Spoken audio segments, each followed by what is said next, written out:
ito po yung pinoproblema ko. Hindi po kasi kayo small friendly. Wala pong Apple box. Anyway, marami pong hindi nakakaalam na ako po ay dati ding miyembro ng Kongreso. For 9 years, I was in Congress before I became mayor. And sa 9 years na yon, naging deputy minority leader ako at naging deputy majority leader din. I am a lawyer by profession, and my background and experience in law and my 9-year experience as a member of the House of Representatives will definitely help should I become senator. I will be looking at my role in the Senate from the point of view of a legislator and a chief local executive. I would like to focus on 3 things: improving and expanding social programs for our people, particularly in health and education, stronger local governments that are resilient and sustainable, thus strengthening our nation's capability to respond to the challenges of climate change. We need to build better social programs, primarily in health and education. Sa akin, importante na hindi lang para sa kapakanan ng ating mga kababayan, kundi maging para sa pag-unlad ng ating ekonomiya. Kapag hindi namomroblema ang ating mga kababayan sa kanilang kalusugan, kung hindi nila iniisip kung saan sila kukuha ng pera pambayad sa gamot, pambayad sa doktor, pambayad sa ospital, mas nabibigyang pansin nila ang kanilang pamilya at ang kanilang hanap buhay. Dapat din nating isulong ang isang preventive rather than curative approach when it comes to health dahil sa kalaunan, ito rin ay mas mura. They become more productive individuals and they contribute to the growth of the economy. Yung mga walang kakayanan na bumili ng maintenance medicine, yung tinatawag na poorest of the poor, ay dapat nang bigyan ng libreng gamot. Diyan tayo magsisimula. Isa yan sa mga priorities natin, and we can allocate a portion of our budget or explore private partnerships in healthcare or both. Options. Okay, thank you, ma'am. Okay, Q&A na. Okay, Q&A. Sino? Wait. Ay, Tristan. Kanina pa si Tristan. Sige. Go ahead, Tristan. Use watch. Susunod na siya.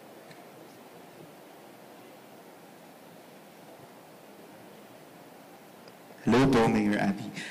Siguro po, yun, naputol yung ano nyo, but what are your top 3 bills should you win a Senate seat? That's my first question. And second question lang po is yung, you're both in the Senate slate of the Marcos administration with Senator Pia Cayetano.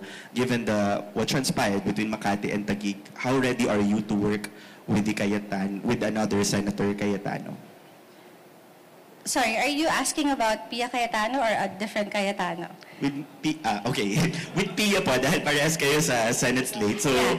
how's your dynamics with I've her? already answered that question during the announcement. I have no issue working with Senator Pia Cayetano. And yung top 3 bills nyo po to file? So one is to amend the local government code because marami pong outdated na doon, and to ensure that even at the level of the barangays, there's a sense of accountability and good governance. Number 2 is to help local governments also to have access to funding for their climate actions. Kasi yan yung isa kong advokasya habang tayo ay mayor. And I think we really have to strengthen we have to be more resilient kasi hindi naman mawawala yung bagyo, hindi mawawala ang disaster. And yet it seems that we are always caught flat-footed in terms of disaster preparedness. Next question, Sherry Ann Torres, ABS-CBN. Hi, ma'am. Ma'am, can I just first clarify, you're running under the banner of Nationalista Party or the Alianza? What did you use? No, I'm running under NPC because the alliance is just an alliance. It is not a coalition party. So I am running under the Nationalista Party. NPC, sorry. Yeah. Since you asked kanina, Tristan, if he's referring to... Which one? Which one? So Yeah. there is a possibility that you will be working face-to-face with the other one in the Senate. So how are you preparing and how are you going to deal with that kind of situation if and when it happens? The answer to that question is we will cross the bridge when we get there. Okay. And another thing, ma'am, your sister has already filed her COC for the Makati mayoralty seat. Si husband ba ay magpa-file din? Yes po, tomorrow. So what's gonna happen, ma'am? Paano yung magiging intramurals? And was this discussed with the family, with your parents especially? There's no discussion. So we will let the people decide. Ma'am, one last point lang, ma'am. Senator Binay said that she does, walang away between you and her. Paano niyo, ma'am, i-describe yung magiging labanan sa Makati between your husband and your sister? I would rather not answer that question. I am running for the Senate, and I think we should let the candidates answer that question when it comes to the local politics in Makati. Okay. Thank you, Sen. Thank Thank you. you, ma'am. Jason, SMNI. Hello, Mayor. May we ask for your comment po sa sinabi ni Senator Nancy that you are very qualified as a senator po? Comment? Thank you. What comment do you want? I mean, maybe you have to ask her, why am I qualified? 'Di ba? Parang hirap naman magbuhat ng sariling bangko. Pero it's still for me nerve-wracking to run for a national position. Di ko alam kung mentally I'm ready to run for a position that is national kasi I prefer to be very private, but that's not going to happen. In 2013, my father offered that I run for the Senate and I declined. Simply because I valued my privacy. Alam niyo yun, you live under a microscope, tapos may social media pa, may bullying pa, alam mo yun, parang hindi pa ako ready at that time. So that's the reason why it took me several years to decide to say na, o sige na nga, let's run for the Senate. Ma'am, last question po. Your brother, former Mayor Junjun Binay, said that yung Binay family, yung buong Binay family is very supportive dun sa decision po ninyo na tumakbo sa pagkasenador. But he said he is requesting you na sana isuportahan niyo rin po si Senator Nancy sa kanyang pagkakandidato for mayor in Makati. Well, I think that is his position. Unang-una, hindi naman nga kami nag-uusap. So, opinion po na yun, and we don't base our decisions on what he says. Kumbaga kami po ay nagdesisyon na, matagal na, and yun yung sinasabi nila na yun daw po yung gusto ng ama namin ay wala naman yung sinasabi yung aking ama sa akin. So, I guess I have to hear it from the horse's mouth to believe kung ganun nga yung kanyang sinasabi.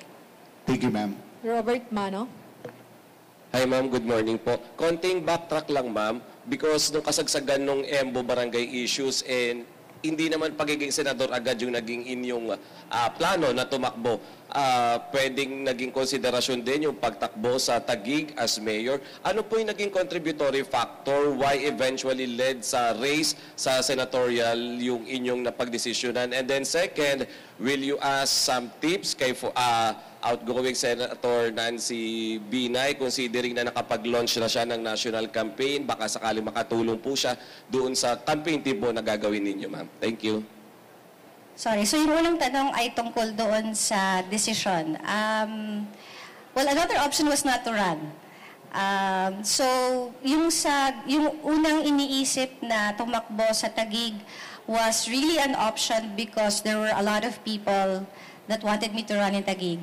Pero ang hirap po kasi doon sa Taguig dahil hindi ho ako nakaupo, iba ho ang nakaupo. Mga kalaban ko po ay incumbent, if ever. She has the machinery, she has all the employees in City Hall that will eventually rally for her. So medyo mas mahirap po yung laban.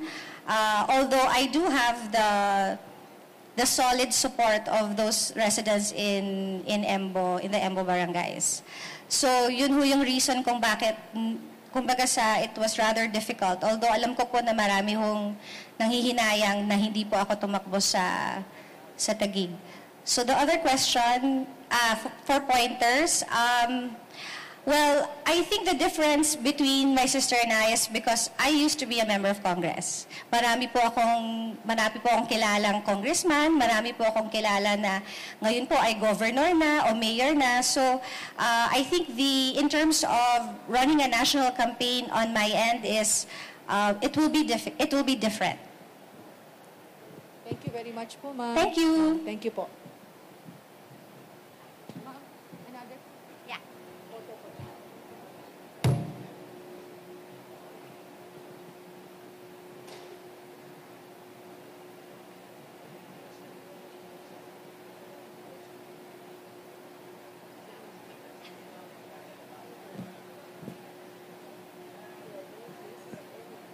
Maraming salamat po.